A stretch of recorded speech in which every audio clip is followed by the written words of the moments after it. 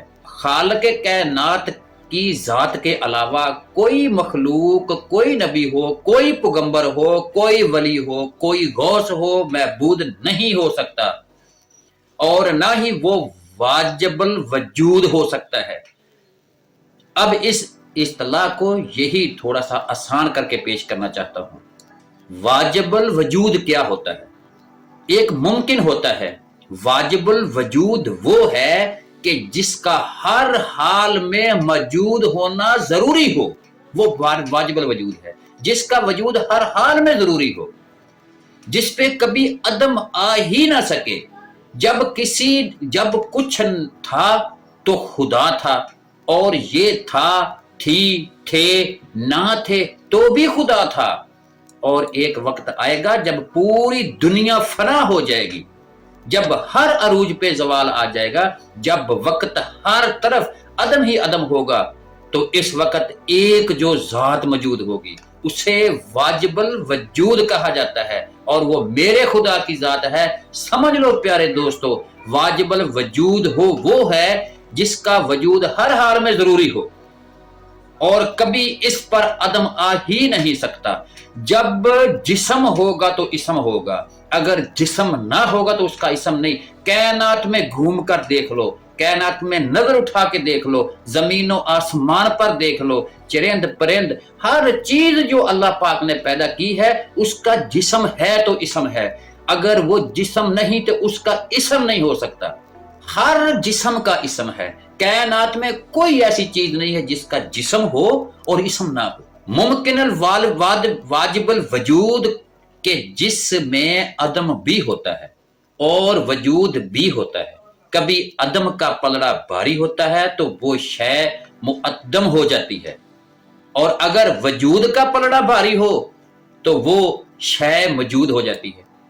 خالق کائنات کی ذات کے علاوہ یہ پوری کائنات ممکنات میں سے ہے۔ ہم سب ممکن ہیں۔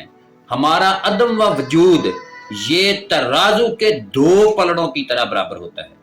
اللہ کی ذات کی تجلی نے ہمارے وجود کا پلڑا بھاری کیا ہے، ہم وجود ہو گئے۔ ہم معدم تھے، عدم و وجود برابر تھا۔ خالق کائنات نے ہمارے وجود کا پلڑا بھاری کر دیا، ہم وجود ہو گئے۔ ایک وقت وہ آئے گا جب عدم کا پلڑا بھاری ہو جائے گا، ہم عدم ہو جائیں گے۔ ممکن میں عدم بھی ہوتا ہے، وجود بھی ہوتا ہے، کبھی ممکن محدود ہوتا ہے، کبھی ممکن موجود ہوتا ہے۔ اس کا وجود واجب نہیں ہے کہ ہر حال میں ضروری ہو، ہر حال میں موجود ہو، نہیں، کبھی ہم نہیں ہیں، اب ہم موجود ہو گئے۔ ایک وقت وہ آئے گا کہ جس وقت ہم پھر معدوم ہو جائیں گے، لہٰذا ہم ممکن ٹھہرے۔ اگرچہ ہم بھی موجود ہیں، ہمارا خدا بھی موجود ہے، فرق یہ ہے کہ اس کا وجود ایسا ہے جس پر کبھی عدم نہیں آ سکتا، اور ہمارا وجود وہ ہے کہ جو پہلے بھی معدم تھا پھر بھی معدم ہو جائے گا، لہٰذا ہمارے وجود کی اللہ کے وجود کے ساتھ کوئی ہم سفری نہیں ہے۔ موجود تو خدا کی ذات ہے۔ یہ لوگ جو چپے چپے پہ شرک کا فتویٰ لگاتے ہیں، اپنے آپ کو موجود نہ کہیں، کیونکہ موجود تو خدا ہے۔ اس کا مطلب کیا ہے؟ خالق کائنات موجود ہے، اس کا وجود واجب ہے، اور ہمارا وجود اللہ کی عطا سے ہے۔ وہ چاہے تو ہم موجود ہوں، چاہے تو ہم معدوم ہو جائیں۔ تیسری چیز ہے کہ ممتنع وہ ہوتی ہے کہ جس کا عدم ضروری ہو، جس میں وجود آ ہی نہیں سکتا، اس کا عدم ہر حال میں ضروری ہوتا ہے۔ جس طرح واجب کا وجود ہر حال میں ضروری ہوتا ہے، اسی طرح ممتنع کا عدم ہر حال میں ضروری ہوتا ہے، کبھی معرض وجود میں آ ہی نہیں سکتا۔ جس طرح کہ شریک باری تعالیٰ اللہ تبارک و تعالیٰ کا کوئی شریک ہو ہی نہیں سکتا، پیارے دوستوں، پیاری بہنوں اور بھائیوں، دعا کے لیے ہاتھ اٹھائیں اور کمنٹ سیکشن میں آمین ضرور لکھا کرو۔ اللہ پاک ہماری مشکلاتیں اسی ماہ میں حل کر دے۔ بسم اللہ الرحمن الرحیم۔ اے میرے رب، میں بے بس ہوں، تو میری مدد فرما۔ اے اللہ، تجھے تیرے پیارے حبیب محمد صلی اللہ علیہ وآلہ وسلم کا واسطہ ہماری زندگی کی مشکلات کو آسان فرما دے، ہمیں ازمائشوں سے بری کر دے۔ ہم تیری ازمائشوں کے قابل نہیں ہیں، ہم کمزور و حقیر ہیں، لاچار ہیں۔ تو پوری کائنات کا خالق و مالک ہے، تو ہمیں بخش دے، ہماری زندگی کو آسان فرما دے۔ یا اللہ، روئے زمین پر جہاں بھی تیرے بندے تیرے نام لیوا تکلیف میں ہیں، ان سب پر اپنا کرم اور ان کی غیب سے مدد کر۔ بے شک تو علیم و خبیر ہے۔ اللہ پاک جو بھی پریشان ہیں ان کی پریشانیاں دور فرما، جو دکھی ہیں ان کے دکھ دور فرما، جو بیمار ہیں ہسپتالوں میں گھروں میں ان کو شفائے کاملہ عاجلہ عطا فرما، جو بے روزگار ہیں ان کو حلال روزی روزگار عطا فرما، جو بے اولاد ہیں ان کو نیک صالح اولاد عطا فرما، جو انسان جسے چاہتا ہے ان کو ان کی چاہت عطا فرما۔ اے میرے اللہ، ہم بے بس ہیں، تو بے بس نہیں، ہماری مدد فرما۔ سب کے والدین کا سایہ سلامت رکھنا، اور جس کے والدین نہیں ہیں ان کو صبر والی زندگی عطا فرما۔ ہم تیرے گناہ گار بندے ہیں، ہمیں معاف فرما۔ جو مانگا ہے وہ بھی عطا فرما، اور جو نہیں مانگا وہ بھی عطا فرما۔ یا رب العالمین، کن فرما دے، ہمیں مایوسی سے بچا لے، ہمارا نصیب کھول دے۔ آمین یا رب العالمین۔ وما علینا الا البلاغ المبین۔